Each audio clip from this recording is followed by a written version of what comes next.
Welcome back to another episode on Coffee with Craner. Today I'm joined by Mark Galvin. If you don't know Mark, he's the CEO of Your Quick Gateway, and otherwise known as the Windsor International Airport, the only airport in Windsor, Essex, serving the Windsor, Essex community. Previously, he was also Director of Planning, Development, Legislative Services at the town of Amherstburg, many roles in the community, Director of Plazas at the Windsor Detroit Bridge Authority, also the general manager of the Windsor Detroit Tunnel Corporation. So he's really dealt with a lot of international trade, cross-border issues in the community. And on top of that, by trade, he's a civil engineer and also a lawyer, two-time alumnus graduating from the University of Windsor. Many qualifications in law, engineering, and also with building management and being a building official. So Mark, it's a pleasure to have you on the show today. Thanks for joining. Thank you so much, Lynn. And I guess after that introduction, maybe we should just end it because I don't know if I can improve there. But it's a pleasure to be here. 49th guest. I'm honored to be your 49th. I can always say I'm not 50. I don't know if my hair will give that away, but no, it's a pleasure. And I've watched you a number of times. And again, I look forward to this. It's something I've looked forward to since you asked me to do it. Thanks, Mark. I really appreciate that. My first question, you probably know it. Where near Your Quick Gateway, favorite place to get coffee? And I see that you have a Coffee with Craner mug with you today. I do. Proudly supporting. I guess there's two things. I'm a Tim Hortons guy, but Anchor Coffee, and what I have in my cup tonight is Chance Roasters, and it's Guatemalan, and because it said Butterfinger, and so that basically had me sold. And it does have notes of Butterfinger, particularly if I dunk a Butterfinger in it. So it's a really good blend, and so I like Anchor Coffee, but I'm also a Tim Hortons guy. I've been for many years. So. You have to keep it Canadian, right? And I love Chance Coffee as well. It's my favorite. Anchor, like you mentioned, great place to visit for some premium coffee. Thanks for sharing that. Mark, first question. You graduated with law and also an engineering degree. How have those degrees been really beneficial at the airport? Well, yeah, we're a heavily regulated organization, federally regulated, and most of the places I've actually have been either regulated, heavily regulated in the municipality or in terms of the tunnel, also federally.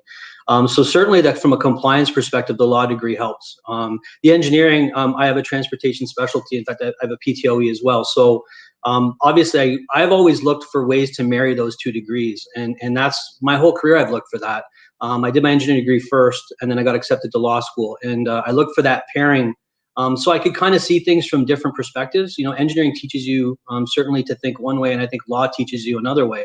And I've always wanted to kind of marry those two degrees. And throughout the course of my career, I've tried to find those opportunities where I can use both because I worked for both, and I wanted to be able to use them. And I think that brings value to the corporation as well. When you have a couple different perspectives, or you can bring a couple different things. And so I do have a law background. I have an engineering background as well. So I can go into those meetings with some knowledge capital and bring that to the table. Did you ever think you'd go into engineering after you got the degree, or you knew you wanted to go into law? That's a good question. I looked at a couple different things. I looked at doing an MBA. I actually looked to go to medical school at one point too. I was always looking to try and see what could I pair together. And then, I took the LSAT and I got accepted. And, once you get accepted, you're in rarefied air because they have so many applicants. So, I went to law school and I practiced law in Toronto at Galvin's. And I found that the marriage can work well if you find the right opportunities that do that. And that's where it comes down to one of the things that I always preach is to have sort of your personal scorecard of what you like to do, what you want to achieve. And that can change at times. Certainly it has for me. But again, I think there's a lot of pressure, particularly when you're starting out in your career, like, what do you want to be? What do you want to do? And I think that's a bit unfair. I think the reality is it's not so much about having that answer, but I think you have to answer yourself the right questions and develop that personal scorecard that you keep revisiting and say, okay, so when I have an opportunity, is this going to tick as many boxes for me as I can? And because really, life's not a dress rehearsal, and you want to try to have an impact, and you want to have some sort of legacy, and you want to enjoy what you do. So that's why I've always looked for opportunities so I could use both ends of the academia that I got from University of Windsor.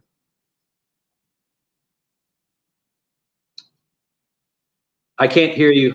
I'm back on. But yeah, I appreciate that advice, and especially around a scorecard. Like that was a second question I actually had is like figuring out what you want to do, and you not knowing, and especially wanting to maybe go into medical school. It is hard for students. It's hard to figure out what's after university, what's life looking like, and that scorecard advice. I mean, that's perfect. We definitely appreciate that. Well, I think you have to kind of look at it a number of times along your career path, because that will change. You know, what interests you. Sometimes it's about asking yourself the right questions. And I think knowing yourself is the greatest gift you can have. To know, okay, so what do I like? What do I don't like? What do I do? What do I like to do? What do I not like to do? And really that scorecard can change for you. And it's important to revisit it, particularly when you're not under any pressure to do so. When you've got an opportunity and you're trying to do it at that point, it's going to be a little more difficult. You're under a bit of pressure. So when you do it when there's no pressure, you can kind of relax and say, okay, let me kind of take a look at this. And it can even be a physical scorecard to say, you know, what do I like to do? Because the answers will reveal themselves if you ask yourself the right questions. Definitely. So previously, I mean, we talked earlier, and you've done many roles, many prominent roles in the community, Windsor Detroit Tunnel, Windsor Detroit Bridge Authority, working at the town of Amherstburg, many places. What skills have you really been able to bundle up from those unique opportunities you've had now at the airport? Yeah, I think the first thing you have to, when you embark on your career and you go through careers, you have to embrace the fact that each position is going to shape you. Every decision you make is going to shape you, and they're always going to work out the way you thought they'd work out. You know, sometimes there'll be something that you thought it was going to be something and it's not. But you're gaining knowledge, and I think that's the most important thing. Is that each of these things define who you're going to be, good and bad, and sometimes you have to embrace the bad too. And you know, I've had a lot of issues, you know, through different jobs. Obviously, we're in a pandemic at an airport. I mean, you know, like you can't get any more difficult. You know, someone who took this job over, and I had about 4 weeks of normalcy, and then the world changed. But there's an old sort of adage of smooth waters never made good sailors, and that's the truth. I mean, you have to go through those choppy waters to learn how to get through the next one, and then you start to lean on that sort of that foundational experience that you have to say, okay, I've done this before. How do I approach this? You know, sometimes your response to the problem can be more important than the problem itself, or at least as important, because you have to say, okay, so let's get your team together. How do we deal with this problem? You know, let's get all the input we need, and then let's get a path forward. And I think that's really, you know, the skills that I've brought. Every place I've gone, I've learned something from. And you know, that idea that getting out of your comfort zone, which is sort of like, but really when you get out of your comfort zone, that's where the real growth is. And it's tough sometimes. It's not easy. This last year has not been easy, but we've had to adapt, and we've had to be flexible. We've had to understand that this is going to change. The circumstances are going to change, sometimes daily. So that idea of embracing those, you know, good and bad, and learning those skill sets and hone the skill sets and take as much from that experience as you can and apply it and keep adding to that sort of experience framework and experience foundation, so that you can draw on those things. And you know, that's going to make you better in the future, and a better leader, and better for your corporation or for wherever you find yourself. So you've been at the airport for 2 years now. Is it over a year? It was a year, January 13th. So yeah, it's a year and a couple months. So I would imagine you've experienced some type of growth being at the airport. What has that growth been for you? Well, you know, one of the things that we had to do when the pandemic started, you know, I can remember the first call I got about the coronavirus, and I had to Google it because we didn't really know. You know, and it was in education at that point, and obviously the Far East had just started dealing with it. You know, but I realized that it was changing so fast that we had to make decisions quickly, but they also had to be well reasoned. And those sound like they're at cross purposes, but you have to get all the information you can and make the decision, because things they were happening that fast. You know, where first we said, well, let's kind of like separate some people. Do we have masks or don't? Like, we were going to go mask mandatory well in advance of a lot of places. We closed some of our facilities. I sent people home earlier. Those decisions weren't easy to make, but we had to make them because if you recall at the time, certainly in Essex County, Michigan was blowing up with cases, and then we started to get cases, and then it was like it mushroomed, right? I called it sort of the anti-Christmas. Every day I'd come into work, there was a package on my desk and it wasn't good. But we had to unpack it and we had to figure it out. And so tremendous amount of respect and admiration for the team here, because we all kind of sat down and said, but it's even simple things like early on, we were having a meeting. We weren't even calling them pandemic meetings yet, but we were having a meeting about it. And I realized all the key people in my organization were around one table. And this is before anyone was wearing masks. Like we didn't, at that time, were masks good, bad? We didn't know. And I basically said, that's the last time we can do this until this is over. And we had to segregate staff in what now is known as cohorting, but we kind of did that. And then even with that, then it wasn't more than a few days later, I said, okay, everyone's getting laptops. You're working from home if you can. Obviously, our operational people can't do that, but we put in as many different things as we could do here, and tried to create what I always called as a laminate of safety, and just kind of layer the safety things on top of each other to make not only the staff but all of our patrons as feel as safe as possible. But then we had to close. We had no flights. It went that fast. It went from 12, 13 flights a day to 7 to 5 to 2 to 1 to 0. Yeah, I can't imagine, especially you joining fairly new in the role, pandemic hits, then you're tasked with that, right? It's like a huge amount of work that's put on your plate that you didn't even expect. It was challenging. But again, I think, and that's where I kind of say your response to the problem can be as important as the problem itself, because you have to do these things like this. The pandemic wasn't going away. All indications at that time were it was going to get worse, and of course it did. So, we had to have, go from meeting to our conference calls, to Zoom calls or whatever, and say, okay, so what are we going to do? How do we do this? What can we do? Let's look at the customer experience and how can we make them feel safe? Simple things that we didn't have before, like hand sanitization stations. We'll order them. Let's get them, put them everywhere. To try to facilitate that, right? But we had to stay open. While we didn't have commercial flights, we had general aviation and cargo and life flights, and of course we didn't know when we were going to welcome back our airline partners, and it was, next month or the month after or whatever, but it was organic. It was like it was developing every day, and that was a challenge, obviously, but to try and stay ahead of that. And sometimes you have to make some judgment calls of what you think is going to happen and try to stay ahead of it. Well, we're going to do this, okay? And then there was one thing that I wanted to do, and we were prepared to do it, and then all of a sudden some research came out that it wasn't effective. So I called said, we're not doing it. Like, scrub that. We're stopped. Like, we're going to move. And that's the reality. So quick decisions, but well-reasoned, but you also had to be adaptable and flexible to look at the circumstances and sort of read what was happening and then respond to that, because it was different every day. For a while, it really was. Yeah. And I think when people think the airport's closed, okay, it's shut down, there's no flights. Can you tell us, I guess, if you can, what behind the scenes things go on when the airport shut down that people wouldn't even think of, how it's affected you, affected your employees? What's that been like? Yeah, well, that's a great question, Lyndon, and I'll tell you, there's a psychological component too, because we still had to do things in the midst of a pandemic when cases were climbing. So there was a lot of fear, about our not only our employees, but also patrons, right? Like, we didn't know. The last time I flew was early March, and I flew to Montreal, and there was a few people with masks, but even at that point, people were kind of staring at them because it wasn't common. Now it's like everyone's hanging them from their rearview mirror, right? So, but there was a psychological aspect of it to say, okay, like, how can I try to make people feel safe? Not just the employees, but also our patrons and the flyers as well. But it happened it was, like I said, it was organic. It was every day was changing, but we still had to stay open. We have general aviation. We have a lot of flyers here of general aviation, corporate flyers. And then we have flying schools here as well. We have the Historical Aircraft Association here. We have life flights that come in. We have some cargo that comes in.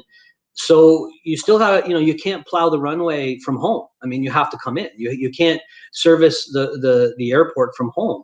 And even payroll still needs to be done, and our checks we have to pay our bills. So we had to figure a way to do that in real time.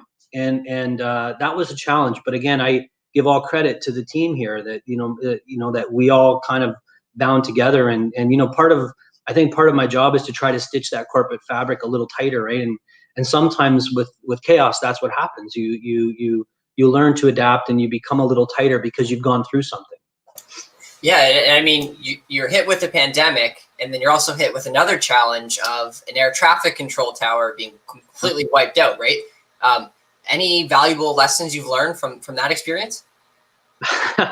Well, I think approaching the NAV Canada issue, which is the tower issue, I've made we've made no bones about that. We're going to sort of advocate. I will make no apologies for advocating on behalf of YQG in this community. And I'm on record, and the mayor's on record, who's my board chair as well, of saying that. And we took the education component of it, or to give them the information that we thought they needed about the uniqueness of our airspace, to heart. And we put in a very robust submission to NAV Canada to explain why we need a tower here. We need a controlled tower here. And you don't, again, like we've had a mid-air collision here in 1979 in our airspace. So we took that seriously, and our stakeholders did a fantastic job of communicating that to NAV Canada, and we're waiting to hear from NAV Canada in terms of that. But again, yeah, that was another challenge that came on the heels of well, not even on the heels, because there's the pandemic still going on. But again, the lessons that we kind of learned, okay, what are we going to do? How do we respond to this issue? So we all banded together and said, okay, so let's build, how is the submission going to look? And then talk to the tenants, and then it just kept going and going and going, and then the next thing you know, it's a 100-page submission with the appendices, and but I look at that as a success because everybody understood how important it is. And again, it's a unique position with NAV Canada because we're doing this because they are important, and the partnership is important, and we think that having a control tower is something that we certainly need here. Yeah, I mean, kudos to you. In a year of working at YQG, you're hit with two major challenges. Kudos to, I guess, the community, right? Everyone's coming together and fighting for this very, very important issue. And I imagine your law degree right now has come in handy. Oh, yeah, for sure. I read legislation all the time, and certainly I've done that in my prior roles as well. Certainly in Amherstburg as the town solicitor there, as well as the other portfolios, but and the tunnel too. So yeah, it is. I use my law degree every day, and I use my engineering degree every day, and that's really what I've always wanted to do, was to be able to switch gears and to use both. But yeah, challenges for sure. But we'll overcome the challenges and we'll move forward, and we're poised for recovery. We're continually talking to our airline partners. We're seeing, obviously, recovery of that sector in the United States. They've had 19 days straight of over 1 million travelers. Now, that's not as much as they had pre-pandemic. They're usually roughly 2.2 to 2.5, but they've had a few days of 60, 65%. So they're certainly moving toward that recovery of flying. And we're ready and capable of supporting that when the time is right. So yes, the entire industry has been hit extremely, extremely hard. How would you say YQG's pivoted through this entire shutdown of international travel in the community?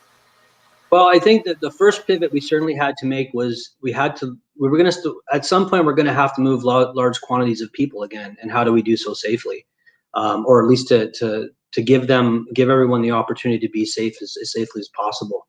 And certainly that was looking at every aspect of our terminal, going touchless in a lot of areas. I think all of our areas will be touchless soon, and ingress, egress doors that are dedicated, lots of signage, lots of positive guidance, lots of ways that you can hand sanitizer or what have you. But again, pivoting was, we stayed open, so we never closed. We did close the terminal to the public because we didn't have commercial flights. But in some ways, we have the same amount of work to do because the people still are flying in and out. It just wasn't commercial flights because that sector was hit so hard and still is. But our flight schools were going, and our general aviation was going, and cargo actually ramped up. So we still had to do all the things that we would have to do normally, but in a very, very different environment with less resources. And because that was the reality, is We did have to make those decisions, which were hard decisions to make, but we didn't have, like I said, from 12 to 14 flights down to 0 for a few months. But we welcomed, Jazz Air Canada back in September, and we're hoping to welcome some airline partners soon again. As we move through this, there's some trepidation, obviously, because we're still, in the pandemic, but people are getting vaccinated. If you had asked me in August if people were going to be vaccinated by the end of the year, I would have been skeptical, but that's what's happening. So that's the good news. I think it's in our DNA to travel, to see the world, to see the places we want to see, to visit relatives or family or or friends. And I think you can, it's our job to try to provide the safest environment as we possibly can. And I think people have gotten pretty used to mitigating the task, what you do, and understanding what you have to do to mitigate the risk. And it's our job to provide, like I said, that laminate of safety to give comfort. Talk about a role where I imagine there's a huge amount of pressure on your plate. And I think you have a unique position in your leadership role, is you are the gateway, really, for COVID to travel into Windsor, Essex, right? So you're tasked with a challenge that, you're the gatekeeper. How do you make sure that the community is safe as possible when the airport and the tunnel can be completely open, and if people travel through, that's where the risk is to the entire community. So that must be hard for you to handle that and make sure you're on top of it. It is. I think, we look at stress, and once you're into community spread, it was pretty much everywhere. Obviously there isn't really a corner of the world that hasn't been touched by the pandemic. What we didn't know a lot about it in sort of March, April, even into May of last year. I think we know a lot more about it now. And the mitigation efforts that we have, and certainly the airlines have done a fantastic job of making the aircraft safe. I think we've done a fantastic job of making our terminal safe. But it's the same as when you go, like I said, we mitigate to task. When you go to a grocery store or you go somewhere, you do the things that you do to be vigilant. But we know that this virus will look for any crack, and will try to exploit that. So the vigilance is important. And obviously we have our safety meetings all the time about what more can we do. We keep looking at what more can we do. Obviously we know we're going to get to a point where the vaccines have, we get to that herd immunity, when that will be. But I know there's a lot of pent up demand to travel, like I said, to see your loved ones and do those things. And we're ready to welcome that when the time is right. And I like how you used gateway in there too, by the way. Yes. So, Mark, for those watching, I have a fairly large audience that's youth, and I imagine whether they're interested in aviation or they have a law degree, I imagine they would think your role is very attractive. They want to be in your shoes one day, and I think that's the goal for a lot of us to have a team underneath our belt and to have those leadership abilities and qualities that you have. What should someone do if they're looking to be in your role one day? How should they prepare? Yeah, that's another good question, Lyndon. I don't know if I got the magic wand to say. I think you have to know. I can go back to that sort of personal scorecard. I think you have to know what you want, what you like, what drives you. Because it's going to be a lot easier if you find something that drives you, or that you find you're going to be interested. Every position I've taken was something that I thought would interest me. But when it comes down to leading a team or doing those kinds of things, it's not about large shoves. It's about little nudges, to get people on the track. It's about, you earn your money in discrete points of the day, asking the right question, pointing someone in the right direction, giving them guidance, or finding the right questions to help them focus, right? Or what have you. And sometimes it's, the trick isn't really making the decision itself. I think it's knowing when you have enough information to make it. And that's a difference. There's a real difference to those two things. The growth or how you get to that point of knowing how much information you need to make a decision is the real hard part, I'd say, about my job and even other roles I've had. Like, do I need more information? Have I asked the right questions? And it's asking that idea of what's next.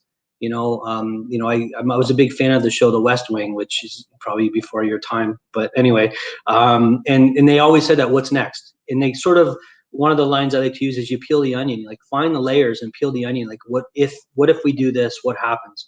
What your decision tree, what happens? And then you can, that starts to happen organically in your organization, and everybody starts to ask those questions, and you kind of, then you get to that point where you say, okay, well, I think we have enough to make the decision. Let's make the decision. Because you can make the decision, but it's really about, finding how much information you need to do that. And I think the thing is, for you, it's your job to put people in the best position to succeed. I mean, and if they're not, then I think first place you have to look is in the mirror and say, what am I doing, or what can I do to help that? Those are some key things I've learned over the years that I try to apply every day. And because, I think people really are interested in two things. They want to be fulfilled and they want to feel valued. And fulfilled is a little more subjective. That goes back to that scorecard where, what do I want out of my career or what have you. But valued, I can do that every day. I can try to make people valued every day, understand that they're going to be listened to. I'm going to listen to their point of view. I'm going to engage them. I'm going to ask them their opinion. They have more experience than I do. They know their jobs better than me. And if you do that, you're going to find out that, they're going to succeed. You're going to succeed. The corporation is going to succeed. And it happens, like I said, organically. I think that's awesome advice that you just you shared with those watching. And I can already tell from our conversation what type of leader you are, and how charismatic you are, and really, it sounds like from what you're saying, you really care about your employees. If you could think of, if somebody's thinking, that Mark Galvin guy, he is what? Like, what would people think of you? What do you think people are saying about your type of leadership? Wow, that's wow. Okay. I think they do.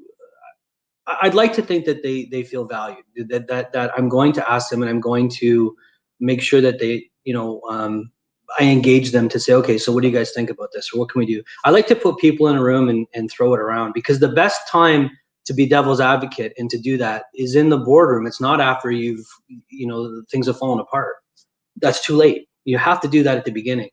So the type of leader, I don't know. I don't know if there's a great management buzzword. I don't really know. I just know that I do try. I take an active interest in my team, and I want to see them succeed, because frankly, their success is my success, and my success is the corporate success. So why wouldn't you want that? And I know what part of my job is to try and help create a corporate culture that epitomizes that.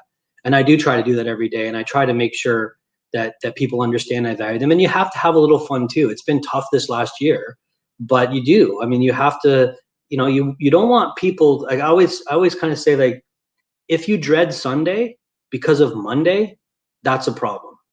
It doesn't mean that you're going to jump out of bed every day. I can't wait to go to work. That's utopian. But if you start to dread Sunday because of Monday, then you got to really look and say, okay, I got to change gears here. And I don't want any of my employees to dread Sunday. Yeah, no, definitely. And you touched on that, making your employees feel heard, right? Having those group conversations, tossing around the ideas around the table. It's not always just your idea, right? It's a team. Well, that's right. And for me to think that I know how to do their jobs when they've been, I mean, I've been here a year and a couple months. I mean, that would be, this doesn't, that dog won't hunt, as I guess they say, right? So I mean, like, I draw on that experience, and I ask those questions, and I make sure they understand that I ask those questions so I know, not because, I want to, I need to know the answer. I want to know the answer. But you do have to have that, that sort of, you kind of create that culture, I think, where, okay, here's the problem. Let's get the right people in a room. Let's knock around it. What are we going to do? And you're going to find that when you do that, you appreciate their role in your organization more.